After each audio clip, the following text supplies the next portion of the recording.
In Chapter 6, we focus on emotion. So how are you feeling today? Emotion are those brief, specific, subjective responses, both psychological and physical, to challenges, threats, or opportunities that are important to our goals. So brief, they arise quickly and they can pass quickly. They're specific, meaning that the responses will be specific to a given situation, and they're subjective, meaning that they'll be individual to a given person. And we experience both psychological, like the identification and expression of the emotion, and physiological, like body changes, heart rate changes, blood flow changes, to challenges, threats, or opportunities. So these are responses to social situations. And they arise spontaneously. The arising of emotion generally occurs outside of our ability to control. What we can control is our response to that emotion, how much we hang on to it, how much we allow it to control us. So emotions pervade our social and professional lives. They influence our thinking and behavior, and they shape our relationships and social interactions. So part 1, we're going to talk about the universality of emotion. So there are two kind of lenses that we've looked at emotion through. The first is evolutionary approaches, suggesting that emotions have evolved in humans biologically to help people survive. And we know that it's true that physiological responses to emotion, facial expressions, heart rate, breathing, vocalizations, well, are similar and universal. So we know that this is true. We'll look at this more and give evidence for this.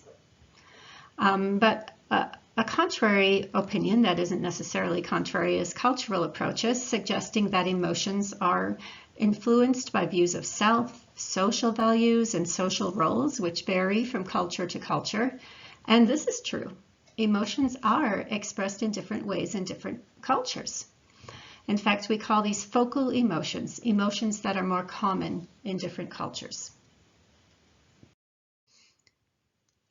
So emotional expression is universal and culturally specific. So both evolutionary and cultural approaches have merit.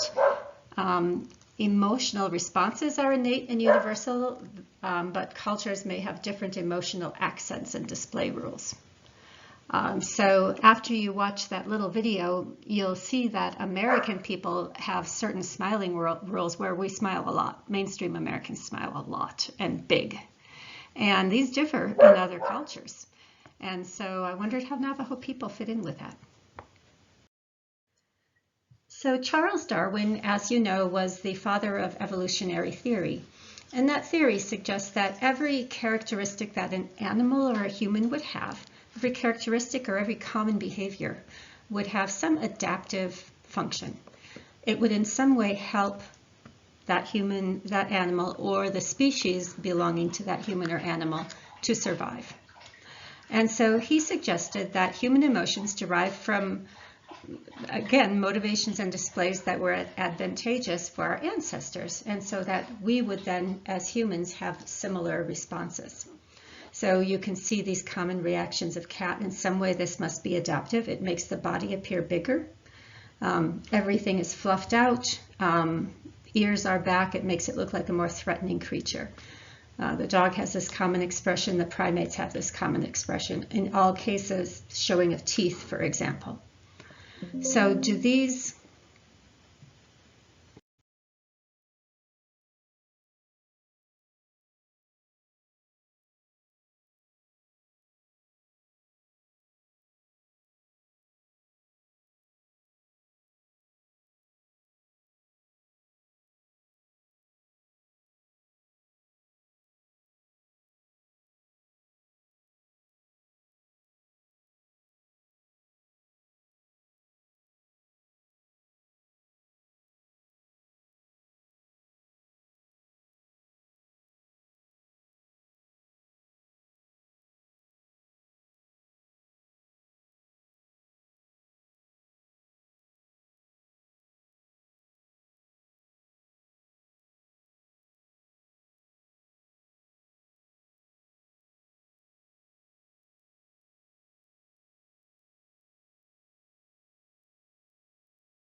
So we have, sometimes it's identified as 6, sometimes as 7 emotions that are universal. That is, they're recognized across cultures. And these are the 7: joy, surprise, contempt, sadness, anger, disgust, and fear. And cultures never exposed to the West or Western media, and the foray of Papua New Guinea are cited in your text, can accurately identify expressions of happiness, surprise, sadness, anger, disgust, and fear, same as shown by Westerners. So there again, this seems to be something innate to humans, not a learned behavior. One thing that's come up is whether masks have impacted our ability to recognize facial expressions. So imagine the youngest children, and if they have in fact seen most, like let's say children in school who are just in those preschool or toddler years or early school years, they must have to get used to reading emotions in faces with masks. Now we typically tend to rely on, this is citing research, eye, upper nose, lower nose, upper lip, and nasion, the space above the lip, to identify emotion. What about this mask? We lose a lot of information.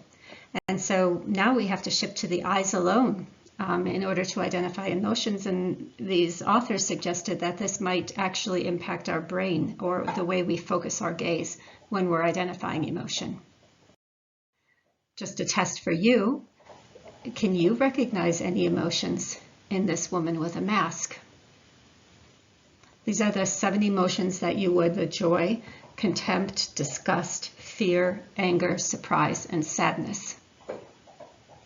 So see if you can take a moment and pause the video, because I'm going to move on. And so this is the answer. So were you correct about any of these?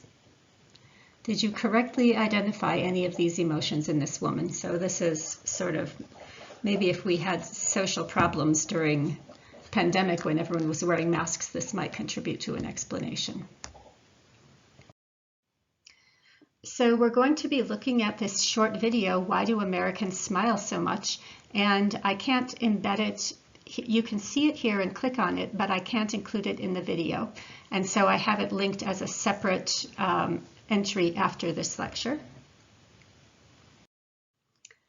So the cultural specificity of emotional expression are those focal emotions. So focal emotions are those that are especially common within a culture. For example, societies with a culture of honor may express more anger at insults, and so that's like a focal emotion within that culture. For Americans, there's smiling is a focal emotion. We do a lot more of it. I wondered about Navajo people. I posed this question earlier. Ideal emotions are then emotions that are most desirable within different cultures. So like the smiling. And this goes along with a theory, so you'll see this phrase and you'll want to remember it, affect valuation theory. So it means that emotions that are valued within a culture become more common in that culture because they promote cultural values. So there's that smiling that we just talked about. So smiling in the USA and mainstream America is a focal emotion, and it's also an ideal emotion. It's something that we want to see in this culture. And that little video explained a bit of that. And we may, in fact, it promotes our culture, and that affect valuation theory explains why this would happen. And then we have different display rules. So display rule is like a culturally specific rule that governs how, when, and to whom people express emotion. So for example, in the workplace, generally people are expected to de-intensify emotions, to not show really big emotions in the workplace. Or we have rules for when couples can show affection, and they tend to be more lax in mainstream America. How close you stand to another person when you're speaking is a display rule. Whether or not you make eye contact is a display rule. I am told that Navajo children, when they were first taught by Western teachers, well, they had been taught to look at the ground when someone like an authority or an elder is speaking to you, not to look that person in the eye, But in like Western schools, they were expected to look the teacher in the eye. And this is an example of a difference in display rule that caused some tension.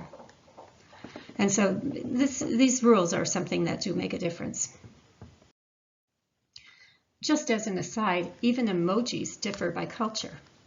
So you can see in Asian, this was in particular Japan, look at the little keyboard means that they use for showing faces. So a neutral face, you can see this probably a sad face, a going crazy face.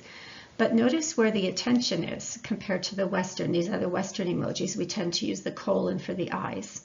And the mouth is what tends to differ. And if we look at fellow gaze patterns with eye tracking devices between these two cultures, we'll see that Asian people tend to look, their eyes tend to center more closely on the eyes of the emotion of the person they're trying to read the emotion. So the direction of the gaze and the nature of the eyes are where they're focusing attention. And in Western cultures, we place more attention on the mouth.